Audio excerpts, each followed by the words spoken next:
এমন বেশ কয়েকটি গাছ আছে যেগুলো আমরা আমাদের বাড়ির মধ্যে বসালে বা বাড়ির সামনে বসালে সেগুলো কিন্তু আমাদের অশুভ শক্তিকে আকর্ষণ করার ক্ষমতা রাখে।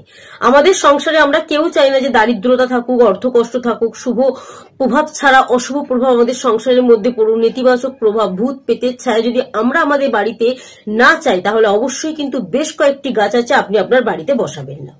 এছাড়াও বেশ কয়েকটি গাছ আছে শুভ, যেগুলো আমাদের সংসারে দারিদ্রতা দূর করে, অর্থ কষ্ট দূর করে, আমাদের সংসারে নেতিবাচক শক্তির প্রভাবটাকে কমিয়ে ইতিবাচক শক্তিকে আকর্ষণ করার ক্ষমতা রাখে। অবশ্যই ভিডিওটি মনোযোগ দিয়ে শুনবেন। আপনি আপনার বাড়ির সামনে কোন গাছগুলো বসাবেন এবং কোন গাছগুলো বসাবেন না।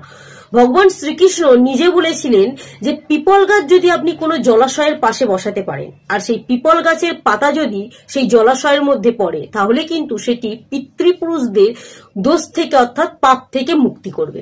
ধরুন আপনার কারণে পিতৃপুরুষরা অসন্তুষ্ট আছেন, আপনি যদি এই কাজটি করতে পারেন, একটি পিপল গাছ জলাশয়ের পাশে বসাতে পারেন না সেই গাছের পাতা যদি জলাশয়ে পড়ে, আপনি সেই পিতৃপুরুষদের আশীর্বাদ কিন্তু লাভ করতে পারবেন। তো অবশ্যই কিন্তু একটি পিপল গাছ বসানোর উপকারিতা আপনি জানেন, কারণ এই গাছের মধ্যে ভগবান শ্রী হরি বসবাস করেন। এই গাছে যদি আপনি প্রতিদিন স্নান সেরে জল অর্পণ করতে পারেন, আপনার মধ্যে থাকা নেতিবাচক শক্তি কিন্তু আস্তে আস্তে কমতে শুরু করবে।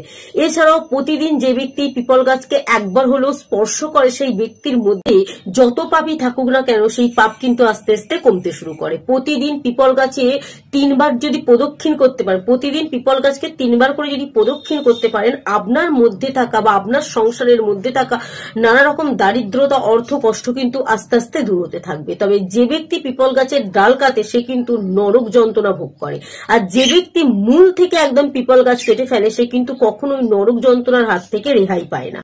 আপনি যদি আপনার বাড়ির সামনে একটি আমলকি গাছ বসাতে পারেন, আপনি বুঝতেও পারবেন না এই আমলকি গাছের মধ্যে কিন্তু ভগবান শ্রীকৃষ্ণ এবং মা লক্ষ্মী দেবী বসবাস করেন। অবশ্যই আমলকি এতটাই প্রিয় বিষ্ণুদেবের ফল, আপনি যদি প্রতিদিন বিষ্ণুদেবের প্রসাদে একটি আমলকি নিবেদন করতে পারেন, বিষ্ণুদেব কিন্তু অত্যন্ত খুশি হন।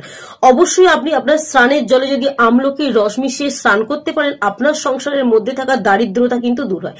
যে ব্যক্তি আমলকি প্রতিদিন সেবন করতে পারেন সে ব্যক্তি কিন্তু দীর্ঘায়ু লাভ করতে পারে। অবশ্যই এই আমলকি ফলটা এতটাই গুরুত্বপূর্ণ, আমলকি গাছ যদি আপনি আপনার বাড়ির মধ্যে বা বাড়ির সামনে বসাতে পারেন, নানা রকম কিন্তু রোগ জ্বালা থেকে আপনি রক্ষা পাবেন। এই গাছ বাড়ির সামনে থাকা মানে কিন্তু কোনো অশুভ শক্তি আপনার বাড়ির মধ্যে প্রবেশ করতে পারবে না। তো অবশ্যই কিন্তু পারলে একটি আমলকির গাছ আপনি আপনার বাড়িতে আনতেই পারেন। অশোক গাছ, যে বাড়ির মধ্যে বা বাড়ির সামনে অশোক গাছ থাকে সেই বাড়ির মধ্যে কিন্তু কোনো দুঃখ কষ্ট প্রবেশ করতে পারে না। অতিরিক্ত হতাশার মধ্যে যদি আপনি ভুগতে থাকেন সেই হতাশা থেকেও কিন্তু বেরিয়ে যেতে পারবেন যদি আপনি আপনার বাড়ির সামনে এই একটি অশোক গাছ বসাতে পারেন। কারণ সকলেই জানি রাবণ যখন সীতামাকে হরণ করেছিল এই অশোক গাছের গোড়াতেই কিন্তু মা সীতামা ছিলেন। সেই কারণেই কিন্তু মা সীতামা অশোক গাছকে আশীর্বাদ করেছিলেন, কারণ অশোক গাছ কিন্তু মা সীতা মায়ের অনেক সেবা করেছিলেন। সেই কারণে মা সীতা মা অশোক গাছকে আশীর্বাদ করেছিলেন, তুমি যেখানেই থাকো না কেন, অর্থাৎ এই গাছ যেখানেই থাকুক না কেন আমি কিন্তু সেই গাছের মধ্যে বা সেখানে বসবাস করব।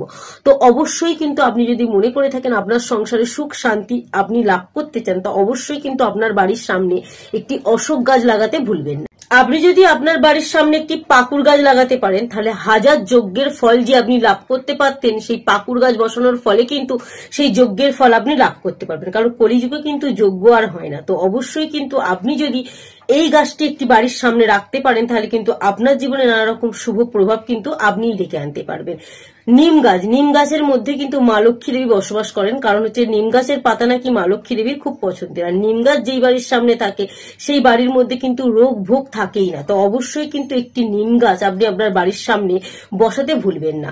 এরপরেরটি হলো জাম গাছ। জাম গাছ যদি আপনি আপনার বাড়ির সামনে বসান তাহলে কিন্তু আপনি কন্যা সন্তান লাভ করতে পারবেন। যে ব্যক্তিরা কন্যা সন্তান লাভ করতে চাইছেন অবশ্যই কিন্তু সে বাড়ির সামনে একটি জাম গাছ বসাবেন, কারণ কন্যা সন্তান হচ্ছে মা লক্ষ্মীর আর এক রূপ। তো আপনি যদি সংসারে মা লক্ষ্মীর আগমন চান তো অবশ্যই কিন্তু জাম গাছ আপনি আপনার বাড়ির সামনে একটি লাগিয়ে রাখবেন, কারণ এই গাছগুলো অত্যন্ত শুভ বলে মনে করা হয়। আপনি যদি আপনার বাড়ির সামনে একটি বেলগাছ বসাতে পারেন, কারণ বেলগাছের মধ্যে কিন্তু মহাদেব বসবাস করেন এবং গোলাপ গাছে কিন্তু মা পার্বতী দেবী বসবাস করেন। তাই অবশ্যই বেলগাছের পাশে যদি একটি গোলাপ গাছ রাখতে পারেন আপনি কিন্তু পার্বতী দেবী এবং মহাদেবের আশীর্বাদ একসঙ্গে লাভ করতে পারবেন। এছাড়াও যদি আপনি আপনার বাড়ির সামনে কলা গাছ, কাঁঠাল গাছ, চন্দন গাছ লাগাতে পারেন এগুলো কিন্তু শুভ প্রভাব আপনার জীবনে ফেলতেই পারে। তবে এছাড়াও বেশ কয়েকটি গাছ আছে যেগুলো আপনি আপনার বাড়ির সামনে ভুল করেও বসাবেন না, যেমন ধরুন তাল গাছ। তাল গাছ বাড়ির সামনে রাখা কিন্তু অত্যন্ত অশুভ বলে মনে করা হয়। বহেরা গাছের মধ্যে কিন্তু ভূত বাস করে, অশুভ শক্তিরা বেশি থাকে, তাই এই গাছ কিন্তু আপনি আপনার বাড়ির সামনে বসাবেন না। এছাড়াও বাবলা গাছ কিন্তু বাড়ির সামনে বসানোটা অত্যন্ত অশুভ বলে মনে করা হয়।